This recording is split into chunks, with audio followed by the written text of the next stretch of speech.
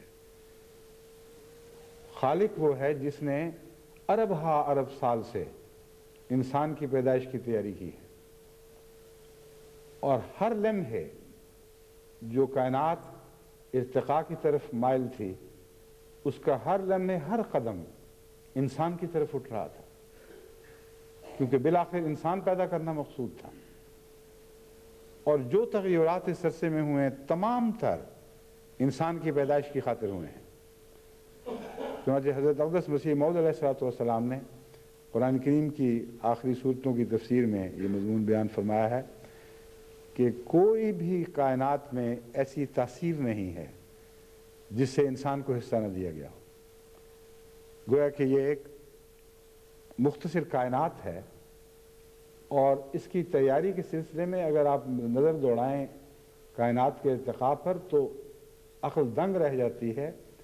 ناممکن ہے کہ اس مضمون کا کوئی احاطہ کر سکے۔ جتنا بھی سفر کریں اس مضمون میں، جتنی بھی سیر کریں، آپ کی زندگی گزر جائے، آپ کی نسلوں کی گزر جائے، قیامت تک یہ کرتے چلے جائیں، تب بھی اللہ تعالیٰ کی اس شان کا احاطہ نہیں ہو سکتا جو تخلیق کائنات میں مضمر ہے، اور جو محض اس لیے خدا تعالیٰ نے اپنے ان مخلوقات کو عطا فرمائی، ان کے ہر ذرے میں رکھی کہ بالآخر اس سے انسان پیدا ہوگا۔ اور انسان کیسا پیدا ہوا؟ جو خدا کو بلا بیٹھا، اس پہ تکبر کی باتیں کرنے لگا۔ بس بہت ہی بڑا نقصان کا سودا ہے اگر آپ ذکر سے محروم ہیں۔ بس اپنے گرد و پیش دیکھیں، جیسا کہ میں نے بیان کیا ہے، ایک ایک بات پر غور کریں کہ آپ کو کسی سے کیوں تعلق ہے۔ حسن سے تعلق ہے، اور حسن کا سرچشمہ اللہ ہے۔ ہر چیز جو حسین دکھائی دیتی ہے اس میں خدا کا چہرہ دکھائی دیتا ہے اگر دیکھنے والی آنکھ ہو۔ چنانچہ حضرت مسیح موعود علیہ السلام فرماتے ہیں، چشم مست ہر حسین ہر دم دکھاتی ہے تجھے، ہاتھ ہے تیری طرف ہر گیسوئے خمدار کا۔ کہ ہر وہ آنکھ جس میں حسن کی مستی ہے وہ ہمیں تو تجھے ہی دکھا رہی ہے۔ اور آنکھ کا دکھانا کتنا خوبصورت مضمون ہے۔ جس آنکھ کو آپ دیکھ رہے ہیں، اگر آپ میں بصیرت ہو تو اس آنکھ سے کسی اور کو دیکھیں گے، اور وہ خدا کی ذات ہے۔ ہاتھ ہے تیری طرف ہر گیسو خمدار کا. گیسو کا ہاتھ میں معلوم ہوتا ہے اشارے کر رہا ہے, اس کا آخری کونا اس طرح اٹھا ہوا ہوتا ہے جیسے انگلی اشارہ کر رہی ہو. تو فرمایا تیری ہی طرف ہر بل کھائے ہوئے خوبصورت گیسو کا ہاتھ ہے, اس میں ہمیں تو ہی دکھائی دیتا ہے. اگر محبت ہو تو محبت کے نتیجے میں ہر چیز اسی طرف, اسی محبوب کی طرف اشارہ کرتی ہوئی دکھائی دیتی ہے. اور اگر محبت نہ ہو تو اشارے سمجھنے کی عقل تو پیدا کریں, اشارے سمجھنے کی کوشش تو کریں, وہ آنکھ تو لیں جس سے یہ اشارے سمجھے جائیں گے.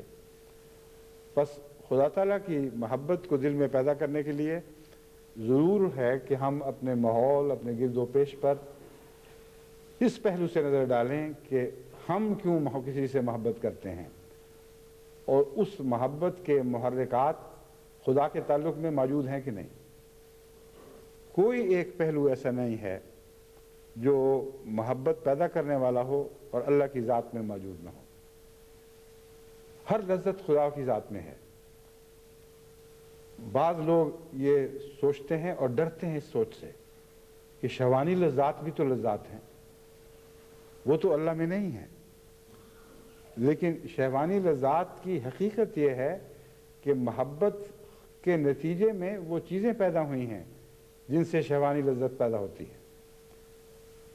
اصل محرک شہوانی لذت نہیں تھا. اصل محرک آغاز میں جس سے انسان نے نشو و نما پا کر وہ اعضاء حاصل کیے جن سے شہوانی لذت حاصل کی جاتی ہے, وہ اپنے نفس کی محبت تھی. اس محبت نے انسان کو باقی رہنے کی تمنا دی, اور بقا کی تمنا پورا کرنے کے لیے جو ذرائع میسر آئے ان میں اسی نسبت سے مزہ پیدا ہونا شروع ہو گیا.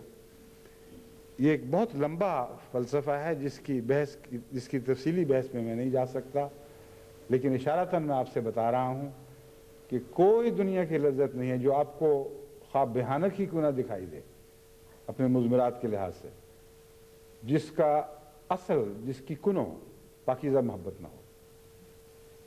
اور محبت ہی سے ساری کائنات کا سلسلہ ہے, اسی سے سب نشو و نما ہے, اسی سے ارتقاء جاری ہے. کوئی ایک بھی پہلو ارتقاء کا ایسا نہیں ہے جسے بالآخر آپ محبت میں جا کر مرکوز نہ کر سکیں. میں نے اس پہلو سے ایک دفعہ بہت غور کیا, اور بچپن سے مجھے یہ شوق تھا کہ اس پہلو پر غور کروں کہ آخر ہماری کنہ ہے کیا, بالآخر کہاں پہنچتے ہیں. تو وہیں پہنچا جہاں سے قرآن کریم شروع ہوتا ہے, یعنی سورہ البقرہ. انا اللہ عالم, انا ہے میں جس نے سارے وجودوں کو پیدا کیا ہے.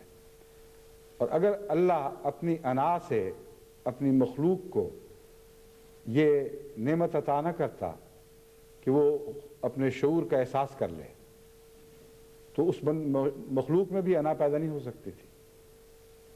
خدا کی انا نے ہماری انائیں پیدا کی ہیں, لیکن یہ انائیں اس لیے پیدا کی کہ اللہ کی انا کی طرف بالآخر لوٹ جائیں, کیونکہ وہی تمام انا کا آخری مرجع ہے, منبع بھی ہے اور مرجع بھی ہے.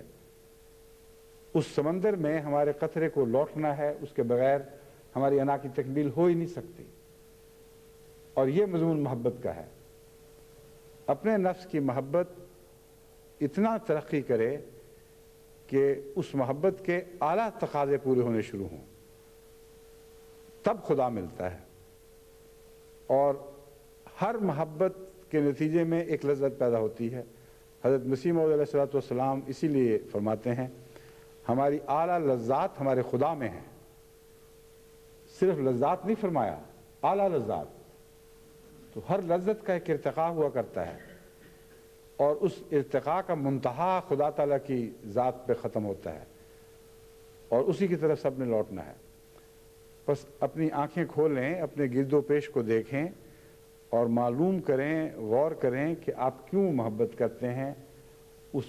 ان محبتوں کے تمام تر محرکات اپنی اعلیٰ صورت میں اللہ تعالیٰ کے وجود کے ساتھ آپ متعلق پائیں گے, اور پھر آپ کو سمجھ آئے گی کہ سلیقہ نصیب ہوگا کہ کس طرح اللہ تعالیٰ کی محبت حاصل کی جاتی ہے.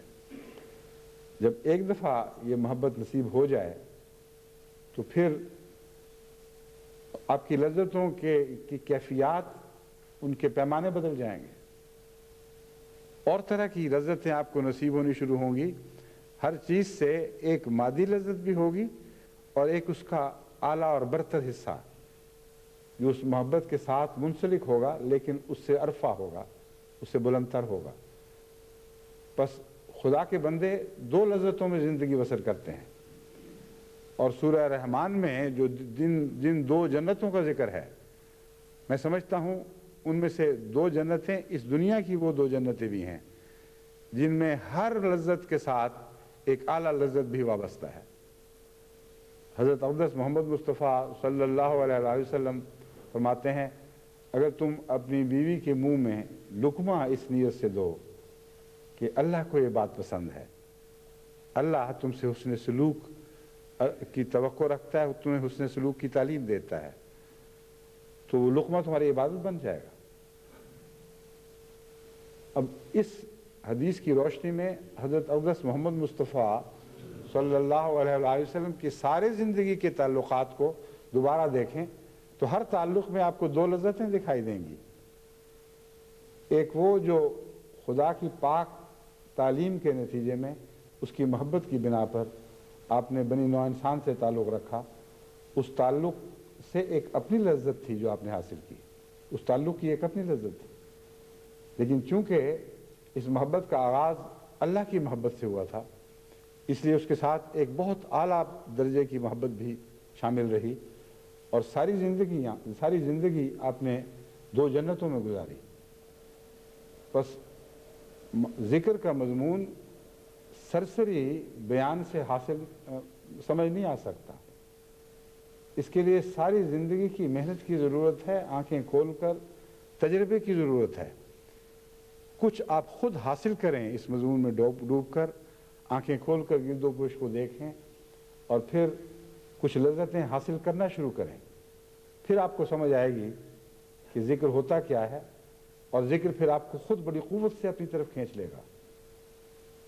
اور ذکر کے بغیر، جیسا کہ میں نے بیان کیا ہے، دنیا کے گھاٹے فوائدوں میں تبدیل نہیں ہو سکتے۔ جو چاہیں آپ کر لیں، جو چاہیں تعلیم دے دیں، جس قسم کا چاہیں نظام دنیا میں نافذ کر لیں، عدل بھی قائم کر لیں، تب بھی دنیا کو جنت نصیب نہیں ہو سکتی جب تک اللہ کے ذکر کا سلیقہ اور شعور حاصل نہ ہو جائے، اور اللہ کے ذکر سے لذت حاصل کرنا نہ دنیا سیکھ لے۔ ورنہ تو وہی بات ہے کہ گدھے کی لاش پر بیٹھے ہم نے زندگیاں بسر کر دیں۔ بخاری کتاب الدعوات میں حضرت موسیٰ اشعری رضی اللہ تعالیٰ عنہ کی روایت ہے کہ آن حضرت صلی اللہ علیہ وسلم نے فرمایا، ذکر الہی کرنے والے اور ذکر الہی نہ کرنے والے کی مثال زندہ اور مردہ کی طرح ہے۔ یعنی جو ذکر الہی کرتا ہے وہ زندہ ہے، اور جو نہیں کرتا وہ مردہ ہے۔ مسلم کی روایت ہے کہ آن حضرت صلی اللہ علیہ وسلم نے فرمایا، وہ گھر جن میں خدا تعالیٰ کا ذکر ہوتا ہے اور وہ گھر جن میں خدا تعالیٰ کا ذکر نہیں ہوتا، ان کی مثال زندہ اور مردہ کی طرح ہے۔ ذکر سے زندگی ملتی ہے، اس سے مراد یہ ہے کہ انسان کو جو زندگی عطا ہوئی ہے یہ دراصل ایک روحانی زندگی حاصل کرنے کی خاطر ہے، اس کا ذریعہ ہے۔ اور اگر دوسری زندگی عطا نہ ہو تو بظاہر زندہ ہوتے ہوئے بھی انسان مردہ ہے۔ قرآن کریم جس خلق آخر کا ذکر کرتا ہے، یہ وہی روحانی خلق آخر ہے جس سے ایک نئی زندگی انسان کو نصیب ہوتی ہے۔ اور وہ شخص جو خدا کے ذکر کے بغیر اپنی زندگی گزار دیتا ہے، بظاہر زندہ ہے مگر حقیقت میں مردہ ہے، کیونکہ اصل زندگی خدا کی خاطر دی گئی تھی تاکہ اس زندگی سے خدا نصیب ہو، اور خدا نصیب ہو تو ایک نئی زندگی عطا ہو۔ اسی لیے جب آن حضرت صلی اللہ علیہ وسلم ان لوگوں کو بلاتے ہیں جو آپ پر ایمان لائے، تو اللہ فرماتا ہے کہ اس لیے ان کو بلا تاکہ انہیں زندہ کر۔ اب ایمان لے آئے ہیں تو زندہ کیوں نہیں ہیں؟ ایمان لانے کے بعد زندگی حاصل کرنے کا ایک دور شروع ہوتا ہے۔ جیسے ماں کے پیٹ میں بچہ آغاز میں جنم لیتا ہے، زندہ تو ہو جاتا ہے لیکن زندگی کا آغاز ہے محض، اور اس کے بعد پھر سارے مراحل اس زندگی کی تکمیل کے مراحل ہیں، اور حقیقی زندگی پھر اس وقت نصیب ہوتی ہے جب وہ اپنے آزاد وجود کے ساتھ، خود مختار وجود کے ساتھ ماں کے پیٹ سے باہر آ جاتا ہے۔ تو یہی مضمون ہے خلق آخر کا، اور تبھی حضرت اقدس محمد مصطفیٰ صلی اللہ علیہ وآلہ وسلم کے متعلق فرمایا گیا کہ تم اے مومنو تم جواب دیا کرو جب یہ رسول تمہیں اپنی طرف بلائے، لما یحییکم، تاکہ تمہیں زندہ کرے۔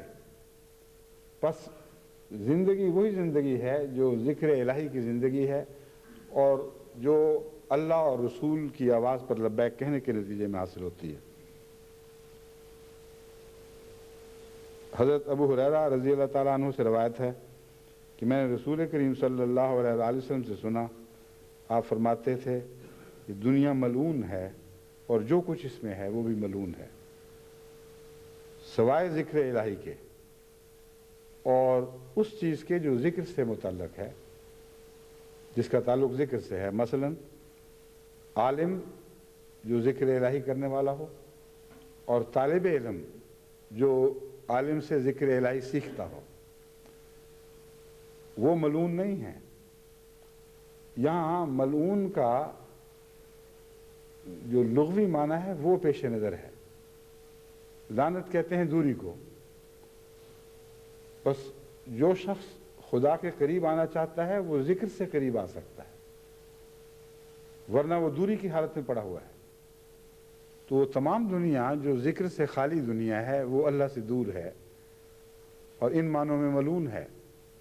ہاں وہ جو اللہ کا ذکر کرتے ہیں، وہ جو سکھاتے ہیں اور سیکھتے ہیں، ان کے متعلق فرمایا کہ یہ استثناء ہیں۔ شہر بن حوشب سے روایت ہے کہ ام سلمہ نے بیان کیا کہ میں نے رسول اکرم صلی اللہ علیہ وآلہ وسلم سے پوچھا، آپ کون سی دعا ہے جو بار بار کرتے ہیں، جو کثرت سے دعا کرتے ہیں؟ تو آپ نے فرمایا، اے دلوں کے پھیرنے والے، میرے دل کو اپنے دین پر ثبات عطا فرما۔ یہ دعا میں بہت کثرت سے کرتا ہوں کہ اے دلوں کو پھیرنے والے، میرے دل کو اپنے دین پر ثبات عطا فرما۔ حضرت ام سلمہ نے تعجب سے پوچھا کہ یا رسول اللہ، آپ یہ دعا کرتے ہیں؟ جن کا دل سب سے زیادہ اللہ کے دین پر ثبات حاصل کر چکا ہے۔ حضرت صلی اللہ علیہ وآلہ وسلم کے انکساری کا یہ ایک عروج ہے، معراج ہے کہ آپ جواب میں فرماتے ہیں کہ میں اس لیے کرتا ہوں کہ دل تو اللہ کی انگلیوں میں اس طرح ہیں کہ جب چاہے جدھر چاہے بدل دے، وہ مالک ہے۔ مجھے کیسے ثبات ہو سکتا ہے اگر خدا یہ فیصلہ نہ کرے کہ مجھے ثبات عطا کرے گا؟ بس وہ لوگ جو ذکر کرتے ہیں بعض دفعہ اس ذکر کے نتیجے میں متکبر ہو جاتے ہیں، وہ سمجھتے ہیں ہم خدا والے ہو گئے ہیں، اور باقی دنیا کو، سب کو حقیر اپنے سے نیچے دیکھ رہے ہوتے ہیں۔ یہ بہت بڑی جہالت ہے۔ ذکر نے سب سے زیادہ رفعت حضرت محمد مصطفیٰ صلی اللہ علیہ وآلہ وسلم کو بخشی تھی، کیونکہ آپ کا ذکر سب سے زیادہ رفیع الشان تھا، اور سب سے زیادہ گرنے کے خوف میں آپ ہی مبتلا تھے۔ یہ خوف کسی حقیقی خطرے کے نتیجے میں نہیں تھا، کیونکہ آپ خدا کی طرف سے امن یافتہ تھے۔ اس لیے اس خوف کا محرک ایک مختلف محرک ہے جو بہت ہی لطیف ہے اور بہت ہی حسین ہے۔ تمام تر ضمانتوں کے باوجود جو اللہ تعالیٰ نے آپ کو بارہا عطا فرمائی، یہ احساس کہ میری ذات میں کچھ بھی نہیں جو مجھے ان ضمانتوں کا حقدار قرار دے، محض اللہ کا فضل ہے، محض اس کی طرف سے ثبات نصیب ہوتا ہے۔ جب وہ چاہے چھوڑ دے، میرا کیا شکوہ ہو سکتا ہے؟ سب کچھ اس کی عطا ہے۔ یہ انتہائی لطیف احساس جو محبت کے آخری نقطے سے آغاز پاتا ہے اور اسی کی طرف لوٹتا ہے، یہ وہ احساس ہے جس کا اس حدیث میں ذکر ملتا ہے کہ میں کیوں نہ کروں، میں کیوں اپنے رب سے ثواب نہ مانگوں، اسی کی عطا ہے جو مجھے جو کچھ نصیب ہوا ہے، اور جب چاہے بدل دے، مجھے کوئی شکوہ نہیں ہو سکتا، میرا کوئی حق نہیں۔ بس اگر ذکر الہی کرنا ہے اور اس سے کچھ مناسب حاصل کرنے ہیں تو حضرت محمد مصطفیٰ صلی اللہ علیہ وآلہ وسلم سے ان باتوں کا سلیقہ سیکھیں۔ ذکر کے نتیجے میں انانیت اونچی نہیں ہونی چاہیے، ذکر کے نتیجے میں سر اور بھی خدا کے حضور جھکنا چاہیے، اور جتنی بلندی حاصل کریں اتنا ہی گرنے کا خوف آپ کے دامنگیر رہے، اور اللہ کے ہاتھ سے اور زیادہ شدت کے ساتھ اور قوت کے ساتھ چمٹتے رہیں۔ یہی وہ اسلوب تھا جو حضرت محمد مصطفیٰ صلی اللہ علیہ وآلہ وسلم نے اختیار فرمایا اور جس کی ہمیں نصیحت کی۔ اب وہ لوگ جو ذکر سے اجتناب کرتے ہیں اور شیطان کے ساتھی بن جاتے ہیں، ان کا اٹھنا بیٹھنا سب ہمارے علم میں، ہماری نظر میں ہے، بارہا ہم ان تجربوں سے گزرے ہیں۔ اب آن حضرت صلی اللہ علیہ وآلہ وسلم کے ذکر پر میں اس مضمون کو ختم کروں گا۔ آپ کی کیفیت یہ تھی کہ جب حاجات بشری کے تقاضے پورے کرنے کے لیے جاتے تھے تو اس وقت بھی ذکر کرتے تھے، اور یہ دعا کیا کرتے تھے کہ اے میرے اللہ، مجھے ناپاکی سے اور ناپاکوں سے بچانا، میں ناپاکی سے اور ناپاکوں سے تیری پناہ میں آتا ہوں۔ پھر جب فراغت کے بعد وضو کرتے تھے تو پھر بھی ذکر الہی سے وضو کا آغاز ہوتا تھا۔ عرض کرتے تھے اللہم اجعلنی من التوابین واجعلنی من المتطہرین، کہ اے میرے اللہ، مجھے توبہ کرنے والوں میں سے بنانا اور پاکیزگی اختیار کرنے والوں میں سے بنانا۔ جو وضو ہے یہ توبہ اور پاکیزگی دونوں کا مظہر ہے، اور اس میں وضو کا فلسفہ بیان ہو گیا اس دعا میں۔ پھر انسان صبح اٹھتا ہے، فارغ ہوتا ہے، وضو کرتا ہے، مسجد کی طرف جاتا ہے، تو جو صبح مسجد کی طرف جانے کی دعا تھی اس کا مضمون اور تھا، اور جو روزمرہ جانے کی عام مختلف وقتوں میں جانے کی دعا تھی اس کا ایک اور مضمون ہے۔ اس مضمون کا صبح سے تعلق ہے، چنانچہ آپ مسجد کی طرف صبح جاتے ہوئے دعا کیا کرتے تھے اللہم اجعل فی قلبی نورم واجعل فی لسانی نورم واجعل فی سمعی نورم واجعل فی بصری نورم، کہ اے میرے اللہ، میرے دل میں نور بھر دے، میری زبان کو نور عطا کر، میرے کانوں کو نور بخش، اور میری نظروں کو، میری آنکھوں کو نور عطا کر۔ وجل من خلفی نورم وجل من امامی نورم وجل من فوقی نورم وجل من تحتی نورم اللہم آتینی نورا، کہ اے میرے اللہ، میرے آگے بھی نور کر دے، میرے پیچھے بھی نور کر دے، میرے اوپر بھی نور کر دے، میرے نیچے بھی نور کر دے، تو مجھے مجسم نور بنا دے، مجھے نور عطا کر۔ تو رات کے اندھیروں سے صبح کی روشنی میں داخل ہوتے وقت کیسی پیاری دعا ہے، لیکن مسجد جاتے وقت یہ دعا کرنا بتاتا ہے کہ مومن کا دن مسجد میں ہے، کہ مستقبل کی حفاظت ہے آپ کے بچوں کے لیے۔ کوئی ایسی دولت نہیں جو آپ پیچھے چھوڑ کر جا سکیں سوائے اس کے کہ آپ انہیں مسجدوں سے وابستہ کر دیں۔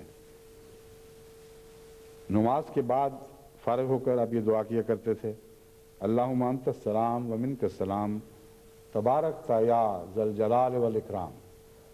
اور بھی دعائیں تھیں، ایک یہ بھی تھی، اور اکثر نماز کے بعد یہی پڑھا کرتے تھے اللہم انت السلام ومنک السلام، اے اللہ، سلام تجھ سے ہے، تو سلام ہے، ومنک السلام، اور تجھ سے سلام ہے، اے جلال اور اکرام کے مالک، تیری ذات بہت بابرکت ہے۔ اب سلام نماز میں بھی ہم پھیرتے ہیں نماز کے بعد، اور تبھی سب سے پہلی دعا یہ ہوا کرتی تھی جب ہم کہتے ہیں السلام علیکم ورحمۃ اللہ دائیں طرف، پھر بائیں طرف کہتے ہیں السلام علیکم ورحمۃ اللہ، تو یہ دو سلام جو ہیں یہ اہل دنیا کو اپنے دائیں اور بائیں اور اپنے گرد و پیش آپ پیغام پہنچاتے ہیں کہ ہم تمہارے لیے سلامتی کا پیغام لائے ہیں۔ کیوں؟ اس لیے کہ اللہ کی طرف سے آئے ہیں، اور اس دعا نے بتایا کہ اللہ سلام ہے۔ اللہ سے سلام پانے کے بعد آپ دوسروں کو سلام کہہ سکتے ہیں، اس کے بغیر نہیں۔ وَمِنْكَ السلام، اور تجھی سے سلام نصیب ہو سکتا ہے۔ بس وہ لوگ جو عبادت سے غافل ہیں، وہ دنیا میں ہزار سلام کرتے پھریں، ان کے سلام کا کوئی بھی معنی نہیں، محض جھوٹ ہے، کیونکہ دنیا سوائے اللہ والوں کے کسی سے امن میں نہیں ہے۔ یہ محض وہمہ ہے، حماقت ہے یہ خیال کر لینا کہ انسان کسی بے خدا انسان سے امن میں رہ سکتا ہے۔ امن اللہ سے نصیب ہوتا ہے، اور یہ ایسا امن ہے جو نصیب ہونے کے بعد دوسروں کو عطا ہوتا ہے، اور آگے اس کے سلسلے چلتے ہیں۔ بس السلام علیکم کی کیسی حکمت ہمیں سمجھا دی کہ جب تم نماز سے السلام کہہ کے فارغ ہو تو پھر سوچا کرو اور غور کیا کرو کہ تم سلام کے مجاز خدا کی طرف سے بنائے گئے ہو۔ اللہ کے پاس آئے تھے تو سلام نصیب ہوا، اور اللہ کے ساتھ رہو گے تو سلام نصیب رہے گا۔ جب تعلق توڑو گے سلام تم سے خالی ہو جائے گا، کیونکہ خدا کی ذات کے سوا کہیں اور کوئی سلام کا وجود نہیں۔ مسجد میں عام حالت میں داخل ہونے کی دعا یہ تھی، بسم اللہ والصلاۃ والسلام علی رسول اللہ، اللہم اغفر لی ذنوبی وافتح لی ابواب رحمتک، کہ میں اللہ کے نام کے ساتھ شروع کرتا ہوں، والصلاۃ والسلام، اور درود و سلام اس کے رسول پر ہوں، اللہم اغفر لی ذنوبی، اے میرے اللہ میرے گناہ مجھے بخش دے، وافتح لی ابواب رحمتک، اور میرے لیے اپنی رحمت کے باب کھول دے۔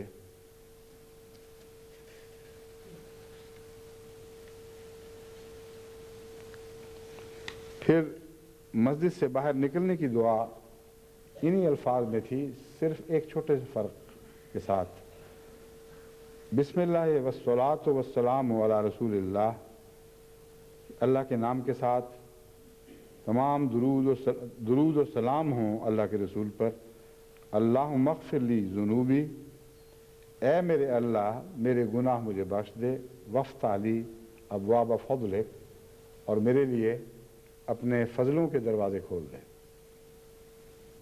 یہ جو لفظ رحمت اور فضل کا فرق ہے، اس میں بڑی وجہ یہ ہے کہ رحمت خالصتاً اللہ سے آسمان سے نازل ہوتی ہے، اور اس کا ہمارے اکتساب سے کوئی تعلق نہیں ہے۔ رحمت بن مانگے دینے والا عطا کرتا ہے، رحمان خدا سے اترتی یا رحیم سے، لیکن حقیقت یہ ہے کہ یہاں رحمت کا بنیادی مضمون یہ بیان فرمایا گیا ہے کہ خدا سے حاصل ہوتی ہے، اس کا روزمرہ کی زندگی کی محنتوں سے کوئی تعلق نہیں، اور فضل خدا کی طرف سے ملتا ہے لیکن روزمرہ کی زندگی کی محنتوں سے تعلق رکھتا ہے۔ چنانچہ سورہ جمعہ میں جمعہ کے بعد جب انتشار کا حکم فرمایا، وَابْتَغُوا مِنْ فَضْلِ اللَّهِ وَاذْكُرُوا اللَّهَ كَثِيرًا لَعَلَّكُمْ تُفْلِحُونَ، کہ تم زمین میں پھرو پھر آزادی کے ساتھ اور فضل کماؤ۔ بس فضل کا دنیا کی کمائیوں سے ایک تعلق ہے، اور دنیا کی دولت جو پاک حالت میں کمائی جائے اس کو بھی فضل کہتے ہیں۔ یبتغون فضلا من اللہ ورضوانا، اللہ سے وہ فضل بھی چاہتے ہیں اور اس کی رضا بھی چاہتے ہیں۔ تو اندر جاتے وقت تو خالص رحمت ہی ہے، جو کچھ اس در سے ملے گا آسمان سے اترے گا اور بطور رحمت آپ پر نازل ہوگا۔ جب باہر نکلیں گے تو اللہ سے فضل چاہیں گے، یعنی ہمارے کاموں میں برکت ملے، ہمارے رزق میں برکت ملے، جو ہمیں نصیب ہو بافراغت ہو اور پاکیزہ ہو، تجھ سے پانے والے ہوں، شیطان سے پانے والے نہ ہوں۔ پھر گھر میں داخل ہوتے تھے